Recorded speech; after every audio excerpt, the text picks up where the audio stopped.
Hey, welcome to the second video in our series. I'm just going to talk about some of the kit involved in getting into what I term simple hydroponics.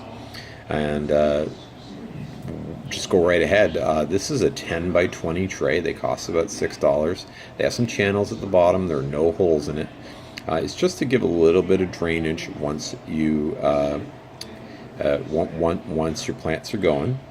You're gonna start your plants in these little peat pellets. They're about 15 cents each, so you can get a lot done for under 20 bucks, over 100 plants.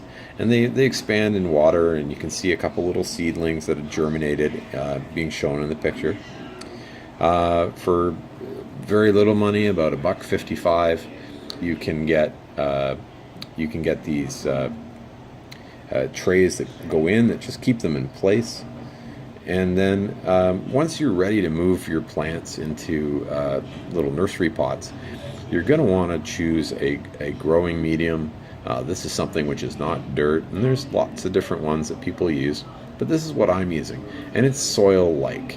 It's the ProMix HPCC, and this is a peat and core-based mix. So in other words, it's peat moss, and it's also cocoa core.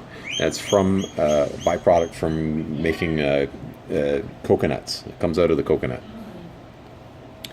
and you'll need something to feed your plant.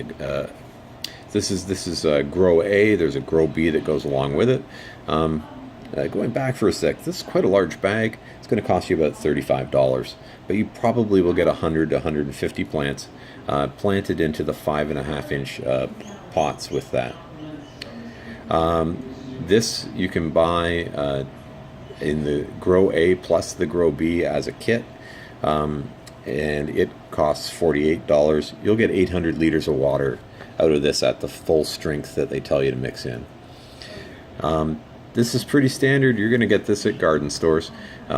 These are just flimsy little nursery trays. They're 3.5 inches, and the idea is that 18 of those will fit into there, and you'll have 18 of your transplanted plants in there. And when you're ready for it, you'll move your plants up to the 5.5-inch pots, which cost about $1 each. So you can see that there's a lot going on here where they want to use the economy of these square shapes in order to maximize how many plants they're getting into these 10 by 20 trays. Beyond this, you might need to move up to a grow bag, and you can Google those, and you can get about 5 times the volume of a plant into a grow bag that you do out of these 5.5-inch pots. And then you can also simply move up to pots themselves, which are about 5 times the size of this. Some of them are actually just buckets. But this gives you a basic idea of the kinds of things you're going to run out to the store and buy, probably your local hydroponics store, for almost all of it. And then regular garden stuff that you're going to use as well. You get the idea. Pruners and spades and twigs and twine to hold your plants up. Thanks for staying by for the shaky camera work, and I hope this gives you a bit of an illustration of the kinds of things that you're going to go out and get.